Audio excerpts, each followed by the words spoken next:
Welcome to our first GDPR in social housing update webcast. I'm Dan Milnes from the Governance, Procurement and Information team at Forbes, and I'm joined by my colleague Bethany Paliga. And hopefully what we're going to do today is cover some of the points that we've been covering with our housing clients with particular reference to the impact of COVID-19. So over to you, Bethany. Thank you, Dan. So it's now just been over 2 years since the GDPR and the Data Protection Act 2018 came into force back on the 25th of May 2018. As 2 years have now passed, many organisations are now reaching the stage where their policies and procedures are up for renewal, because we usually see that there's around a 2-year period in which those policies and procedures should be renewed. So we were thinking we'd consider what your review should look like, particularly in light of the current circumstances that we now face. As a result of the coronavirus pandemic, there has been a huge shift in the way in which we are working. And your policy and procedures most likely need updating because there will be new information that you're collecting and new ways in which you are using that information, which pose all sorts of data protection issues. On a topical point, we've had a couple of questions from a number of public sector and RP clients about the use of their staff information. So this is going to have to be something that you consider when you're updating your policies and procedures. One of the regular questions that we're getting asked is, are we permitted to take our employees' temperature when they arrive into work? And the short answer, you'll be glad to know, is yes, you can. Data protection won't stop you from protecting the health and safety of your staff and of your tenants, and it won't stop you keeping those individuals safe during a pandemic. However, the information that you collect will be classed as special category for the purposes of the GDPR. So it needs to be given some careful consideration of how you will treat that data and how you will comply with the GDPR. So one of the first things you need to consider is, how do you process that information lawfully? To process special category data lawfully, you need to have a lawful basis from both Article 6 and Article 9 of the GDPR. So the most appropriate lawful basis for our public sector clients is the public interest or public function basis of the GDPR in Article 6.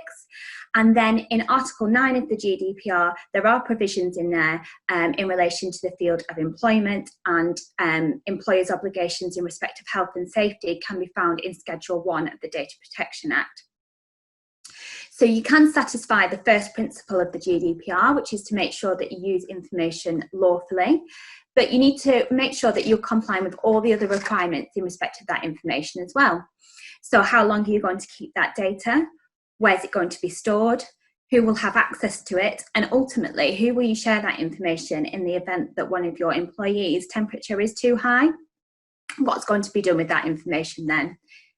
In the long run, we suggest that you carry out a data protection impact assessment to make sure that you are covering and making sure you're setting out how you will comply with each of these data protection principles and how you'll be able to fulfill your duties in respect of data subject rights. For example, if someone makes a subject access request, will you be able to locate that information that's been taken?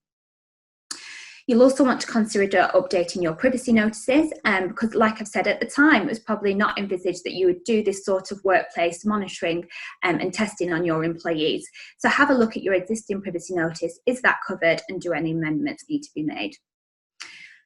The second question that we're getting a lot recently in respect of the circumstances that we're in relates to the use of the track and trace scheme. So we've had a couple of preemptive queries from HR departments within our RP clients.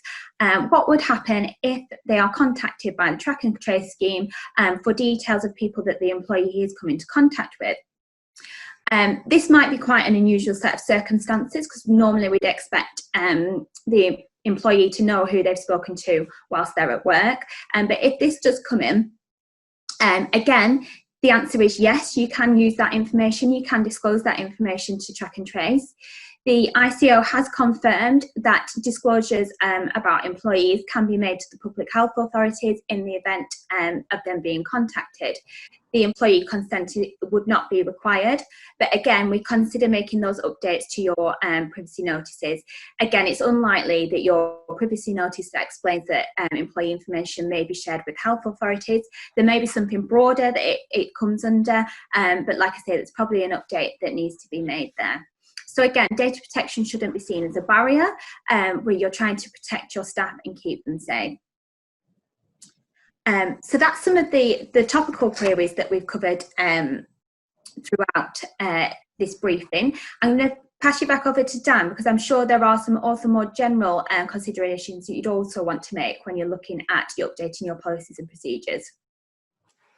Thanks very much, Bethany. And that's absolutely right. And as data controllers, it's really important to be aware that there's a need to reassess what you're doing in terms of data protection compliance, not only when you start doing something differently, but also when the circumstances change and you're trying to carry on doing something you had to do before, but may now have to find a different way to achieve that.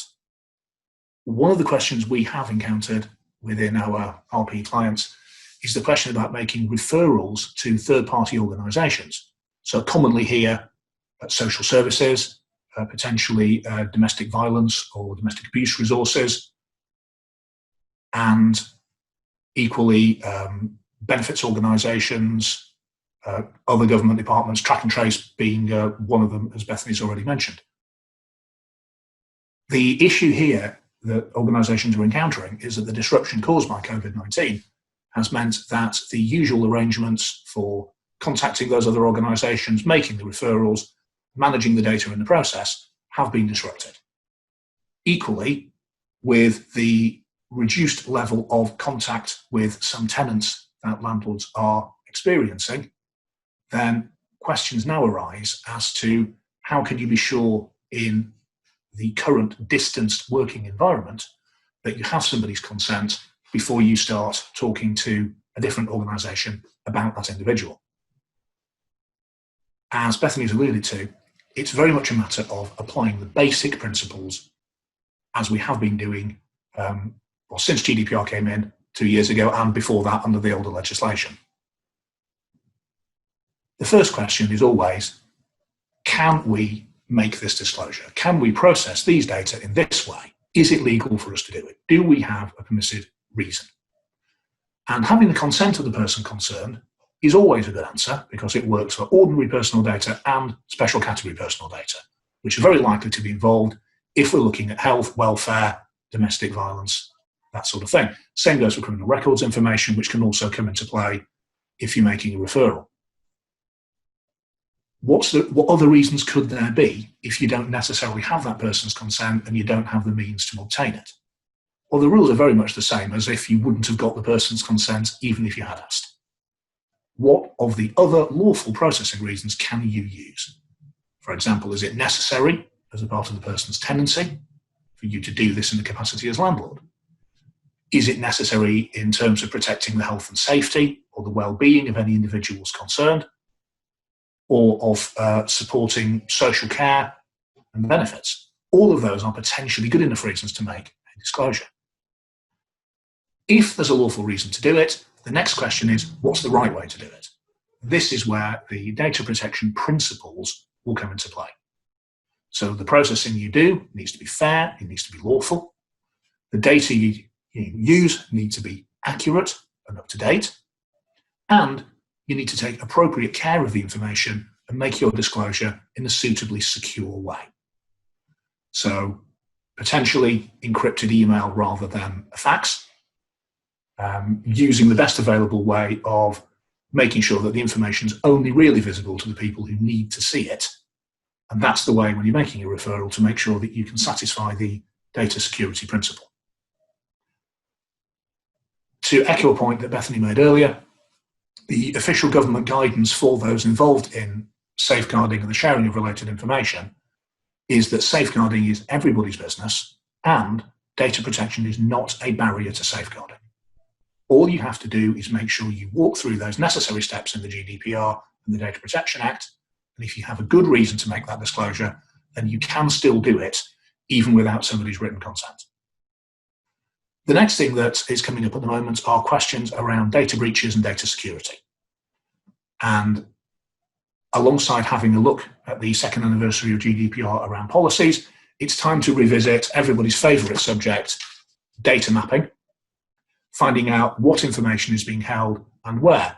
We've had a recent example of this where one of the employees of one of our RP clients is working from home, is using different IT equipment to what would have been available in the office, and has asked for some information to be sent hard copy to a home address just to make it easier to work with. Now, we've had to look quite carefully at how we can go along with that request, because that is not the usual method of communication that we have. So because we've had to go with a different method of communication, we've had to reassess what information we should leave in those documents if there's going to be a hard copy floating around in the postal system instead of the usual encrypted email we would have had. So that's one example of, if we're being forced to do something in a different way, let's start afresh, have a look, what information are we passing, how secure can we make it, and bring into play the data minimization principle such that we only move the smallest possible quantity of data. So looking at how you and your colleagues are working now, it's appropriate to identify the risks arising from how things are being done differently. And working at home, certainly, as may slightly be evident in the background of this recording, does involve people working with children in their immediate vicinity, which you wouldn't normally have had when everybody was in the office. And when people are working at home, that tends to bring into play things like shared home devices.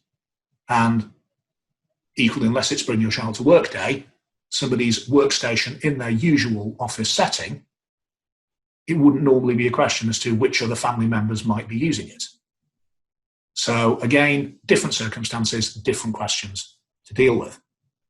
And always a very important part of the data security compliance process is having a breach reporting system that works and the rapid response to any breaches being notified internally with a view to being able to take remedial steps to limit any damage that's been caused, potentially turn a reportable breach into a non-reportable breach, and generally limit the gravity of any consequences that may follow if you do have to report to the ICO.